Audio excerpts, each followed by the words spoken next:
hospital employees' perspective on some tough news this week.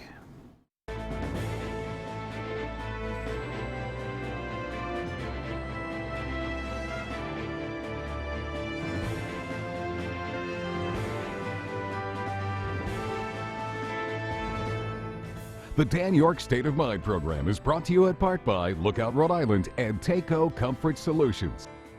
So yeah, we heard this week, actually in the last 24 hours, Ted Nesi put a good report together. Good in the sense that it was good journalism. Good not in the sense of what the economics are. Lifespan reportedly has more than $30 million of annual deficit that they're dealing with. And there's a potential for some significant layoffs or at least buyout plans, and that has hospital employees concerned. And of course, this is all about us, right? Because we all are involved in healthcare, either delivering it or receiving it. And so sometimes we forget to go right to where it really matters, the rank and file, and we're going to get some feedback from the Hospital Employees Union and its local field director in just a moment. Glad to have you aboard. Thanks very much for tuning in on this Thursday, but it's not like there's not a lot going on, right? It's crazy out there. So let's see if we can recap what happened yesterday with the 4 professors and the impeachment hearing via the Judiciary Committee. 4 legal scholars brought a wealth of historical knowledge to the House Judiciary Committee's first hearing in the impeachment inquiry. The framers, from the very outset of the Constitutional Convention in 1787, made it crystal clear that the president would be subject to impeachment. 3 witnesses invited by the Democrats testified that President Trump's attempts to pressure Ukraine are grounds for impeachment. If what we're talking about is not impeachable, then nothing is impeachable. Mr. Trump defended himself while at the NATO summit in London. In this case, there was no crime whatsoever, not even a little tiny crime. The lone Republican witness, CBS News contributor Jonathan Turley, argued Democrats have gotten ahead of themselves. I get it. You're mad. The president's mad. It's wrong because this is not how you impeach an American president. The Judiciary Committee is expected to hold more public hearings before potentially drafting articles of impeachment. Okay, well, that was, last night, this morning, and then we got the notice that Nancy Pelosi was coming before the American flags, and here was a snippet of what she said formally and a piece of what she had to say later. With confidence and humility, with allegiance to our founders, and a heart full of love for America, today I am asking our chairman to proceed with articles of impeachment. I commend our committee chairs and our members for their somber approach to actions which the president had not made necessary. This has absolutely nothing to do with politics. It isn't about politics, partisanship, Democrats and Republicans. That's totally insignificant. It's about the Constitution of the United States. Well, look, there's always a political calculation because it's a political process, but I get what she means. The network didn't provide us some of the rat-a-tat-tat that happened later when she was asked about the assertion the Republicans say the Democrats just hate the president, and that's why this is all going on. She got very, very angry over that, and understandably so. She went to her Catholicism, in fact, to suggest that she hates nobody. And of course, the president tweeted out that she had a nervous fit because he, the misogynist, doesn't understand the difference between gender when one is angry. He's never looked past his nose to respect women in his life. Why would he understand that when an 80-year-old woman is upset, sometimes she shakes a little bit? The president is doing a really good job of making sure that women in this country don't vote for him in 2020, impeachment aside. So we'll see next week what goes on with the specific articles of impeachment. I'm guessing they're going to move away from bribery because that's tough to stick, but abuse of power and obstruction of Congress and a lack of cooperation is probably where they're mostly headed. In the meantime, let's come home. Here's some good news. I thought this was really cool. Al Verrecchia, who ran Hasbro for years and years and years, just coughed up a cool $15 million to URI's business program.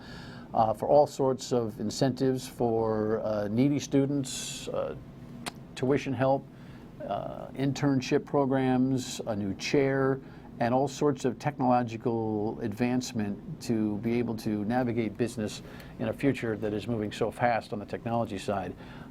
That's called giving back. So along with Mr. Ryan, Mr. Varechia is a substantial contributor now to URI, has been, and now no doubt is. I am really interested in extending an invite to Al Varechia, who we've had on the program before on other matters years ago, and the URI president to talk about this substantial investment. I will tell you that it's one more indication that the University of Rhode Island is at the top of its game. Now, full disclosure, URI dad, call the games down there, guilty. But we've got jewels in education in the state. Rick is a jewel. The community college is a jewel for an economic return on investment. And URI just keeps getting better, and we all should be proud of that. Basketball games aside. And, oh, by the way, I was going to say something about, you know what, I'll save it to the end of the show. Stay tuned. I got something to say about this, this ain't a rivalry thing for tomorrow. Come on, coach. Coaches. Coach speak. All right. You better get a Rhode Island license plate if you live in Woonsocket. You can't have a Florida plate or another state's plate in Woonsocket, or you're going up the river, or at least you're going to the traffic tribunal, which is kind of like the Supreme Court. You know, they come out in black robes. There's 3 of them, not 9 of them, but it can be somewhat intimidating and somewhat expensive, like big time. The mayor there rightfully is chasing down really license plate laws, like scofflaws, because you're getting away with not registering in the state. Look, if you're going to live here, you got to suffer like all of us. Get yourself a plate. And these people, like 175 people, were reportedly mostly turned in by other residents who are like, you know what, I'm sick and tired of you living here all the time and having a Florida plate. So, you're advised. And just a quick follow-up. There's a story in the paper today that, mostly great reaction to the artificial tree. I thought about this, even talked about it on the radio the other day. There is a distinction between a controversy of holiday versus Christmas that Link Chafee got himself into, and the governor saying artificial versus real, or putting artificial versus real in there. Despite the good efforts by the Layden Tree Farm guys who were here the other day, even one of their customers, reportedly at the Providence Journal, didn't realize that this is the kind of thing that affects small business, namely the 20 tree farms in Rhode Island, meaning the message being the wrong message. There are too many of us, myself included, allergies, that do the artificial tree. And so the temperature's down, and the governor probably gets away with this one. But what we really don't focus on is the plight of small business from one industry to another in this state. We are just so myopic. We're so in front of ourselves. We need to think more broadly. We need to think more broadly about where we put our money. If you can make a choice between some big box store and stockholder-held corporation and Mr. and Mrs. Jones who have had the business down the road, you ought to, if you can, opt for Mr. and Mrs. Jones, because as Calvin Coolidge said so long ago, the business of America is business, parentheses, small business. All right, I feel better. All right, this is not a good headline. Lifespan financial woes, and a report of tens of millions of dollars of financial loss. And Ken DeLorenzo is the field organizer for the local union of hospital employees reacting. Ken, welcome. Thanks for having me. Appreciate it. Real tree or artificial tree, by the way? I grew up with real trees. I get you. And then my mom switched over to artificial trees. They hate it when that happens, but what are you going to do? Executive summary. You learn that this deficit could be $35 million, and you start to do what? Worry? Yeah, you start to get concerned because we had been aware that there were losses at Lifespan throughout the year, but we weren't aware that they were $35 million.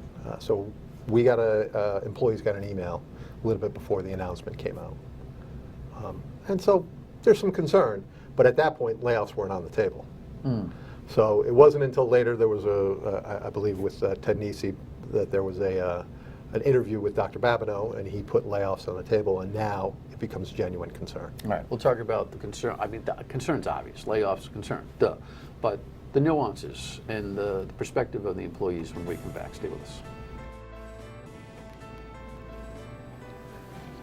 Healthcare is complicated, expensive, and sometimes financially risky, right? Ted Nesi reports on this latest tough news from Lifespan. It's been a rough year for Rhode Island hospital owner Lifespan. The not-for-profit company lost $35 million during the 12 months that ended September 30th and is now exploring cost cuts to turn things around. One of Lifespan's challenges, the closure of Memorial Hospital, which was owned by rival Care New England. There's been a dramatic impact on the Miriam Hospital. Appearing on Newsmakers earlier this year, Lifespan CEO Tim Babineau said many of Memorial's former patients are now going to Miriam Hospital on the east side of Providence, and they often have coverage through the government program Medicaid, which pays Lifespan less than commercial insurance. Right now, the Miriam is having some challenges with overcrowding in the ED, with long wait times, nothing any of us like. We're all working hard to fix it. In a phone interview today, Babineau told me he's brought in consultants to find cost savings and plans to offer veteran employees early retirement. Asked about job cuts, Babineau said, quote, "Layoffs are always the last resort, always. That being said, if that's what is required to get our financial performance back on track, we will consider it." That didn't sit well with the United Nurses and Allied Professionals Union, which represents thousands of workers at Rhode Island Hospital. The union's president called Babineau's comments, quote, "callous and alarmingly out of touch," and said they will fight any proposal for layoffs. Well, I don't know if it's callous. I mean, you gotta figure out how to. Is it callous? Is that your guy? You said it was callous? Yeah, it was the president of the union, Frank Sims. By the way, Ken is a field rep, not an organizer. I get Barack Obama on my mind sometimes. I'll take any title you give me. No. Field rep, local 98. By the way, I should point out that you have, what, a couple thousand employees at Lifespan. At Rhode Island Hospital. At Rhode Island Hospital. You also have employees at Kent. We do. We have at So various your nurses, hospitals throughout the tech, state. therapists. Okay. Nurses, significant portion. That's the largest portion of the bargaining unit. And yes. really the oil that makes the engine run. They right? are In a lot of ways. They're the lifeblood of the hospital. No doubt. But it's interesting that Kent, of course, is Care New England. So you have representation across the board. We do. Our union represents both locals. And it is Kent, or I should say Care New England, that has Kent and Bradley and Women and Infants. Women and Infants is on the Lifespan property for Rhode Island Hospital. People get confused about what the ownership. They just want to see the doctor, right? Memorial in Pawtucket is Care New England. They shut that down, balanced the books, and now they're in profit mode. And we've had this ongoing, I mean, really crisis drama going on between the two as to whether they're going to merge. In modern times, here in the last few years, they've taken 2 stabs now at merging and have not been able to pull that thing off. But what Dr. Babineau is saying, as Ted points out, is that the closure of Memorial that had an emergency room has forced some pressure on Miriam, which puts pressure on the entire company. You buy that? I don't know if I necessarily buy that the closure of Memorial. I mean, it seems to me that the closure of one hospital shouldn't stress the entire healthcare system in Rhode Island. But that being said, I'm sure it did create some stress on the Miriam, as well as Fatima, as well as Rhode Island Hospital itself. So, but that shouldn't be one of the causes for a $35 million deficit in the finances. Medicare is changing. It is. They're putting a lot of pressure on the system. So every hospital is going to have to deal with that stuff. Yeah. Why don't we talk about Care New England and Lifespan first, and then we'll talk about the realities of healthcare and what nurses and techs need to expect now and going into the future. Do you have an analysis as to who's right or who's wrong when it comes to this Care New England Lifespan merger drama? No, we haven't taken a position. So when they first got together to talk about mergers, we put out a statement and said, hey, listen, we represent a significant amount of the frontline caregivers at both of these, 2 of the largest facilities in the 2 healthcare chains. We should have a seat at the table. I mean, it's just beyond the scope of reason. If 2 of the largest healthcare organizations are going to be talking about merging, why you wouldn't have representation from the frontline healthcare givers. We put out that statement. We never saw an invite. So we're remaining neutral on this until if talks ever resume, we get a seat. You would want a seat to preserve jobs, number one. Preserve jobs, yes, absolutely. Listen. I mean, that's your role. Yeah, that's the union's role. But honestly, we represent healthcare workers. They didn't get in this business for the money. They didn't get in this business for glory. They got in this business because they care about people and they want to take care of people. So while our main focus at the union may be, jobs, the main focus of the people we represent is still patient care and patient safety. Were you worried that a merger, and are you worried that a merger will cost jobs? I don't think necessarily. It's always going to be a concern. I can't say that it's not, but I don't believe that a merger between the two systems would necessarily. I mean, there are X number of patients, there are facilities that are necessary. I never saw that a merger would eliminate, say, a Kent hospital where you have nurses or Rhode Island hospital. Those places, I think, are going to be in business. Yes. So you're still going to need nurses. You're still going to on need them, shifts and honestly, all that that's kind of why thing. we wanted a seat at the table, Dan. We wanted to be able to express our opinions and let them know that, there are lives at stake here. There are people's families that have to get fed, and they are caring, frontline caregivers. They genuinely care about patient safety. Who work hard and sometimes to exhaustion, which as Correct. a patient concerns me. When we come back, we'll talk about quality of life, what layoffs might mean, what the union would be worried about. Stay with us. That it's really up to them to decide how to best close the shortfall, and I have spoken with them. It seems like they have a plan, and I just wish them the best as they get their finances in order. The governor and the first gentleman in front of the artificial tree at the State House, but reacting to the news today that Lifespan is looking at a $35 million loss here. There looks like there's going to be some payout, severance offer type of thing that's Correct. going to be coming. You'll be in there battling for what the nuances of that are. Will you, in concept, fight that as well? No. No. No. It's going to be offered system-wide. It's only going to affect a couple hundred employees, and it's people at the end. Do you have details on it right now? I believe that it's, you can't quote me on this because I wasn't the one to put it together, but I believe it's if you're 65 and older and have 10 years of service, there's an incentive to retire. Is it a good one? I think so. I think it's. Do you know what the good. mechanics are? No, I don't. No. I don't know. It would be foolish for me to. But that's going to be built in. Yep.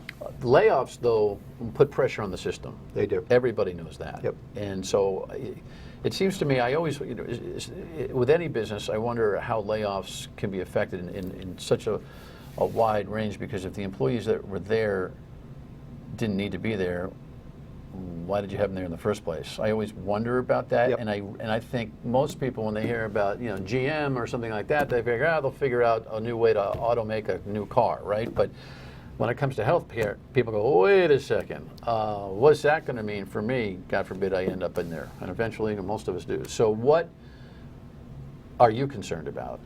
Layoffs. First of all, what about the layoffs? Patient care becomes a priority. Like I said, what's the normal routine when a hospital lays off? What pressure ends up on the nurses? there is no normal routine. So first of all, you're going to lose.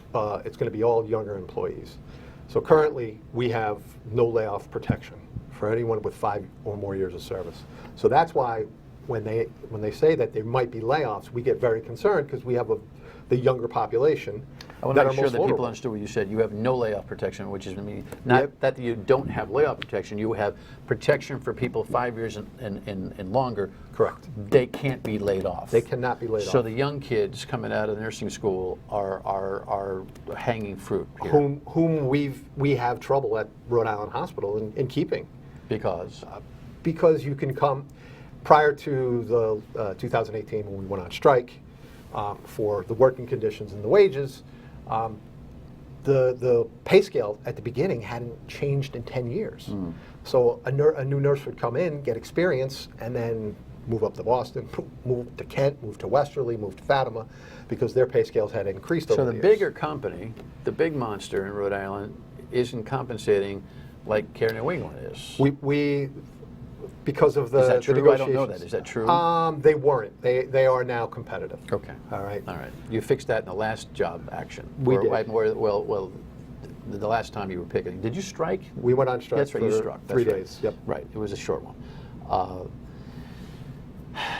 What's your engagement with the management on this potential layoff situation? Because I'm guessing they take your input in terms of what restructure of hours and shifts and mandates at this and point, minimums and all of that, right? At this, well, they have to. But at this point, there's been no announcement. There's been nothing. I honestly don't think that there's any plan right now for layoffs. But the fact that he mentioned it is of huge concern because it came out of nowhere.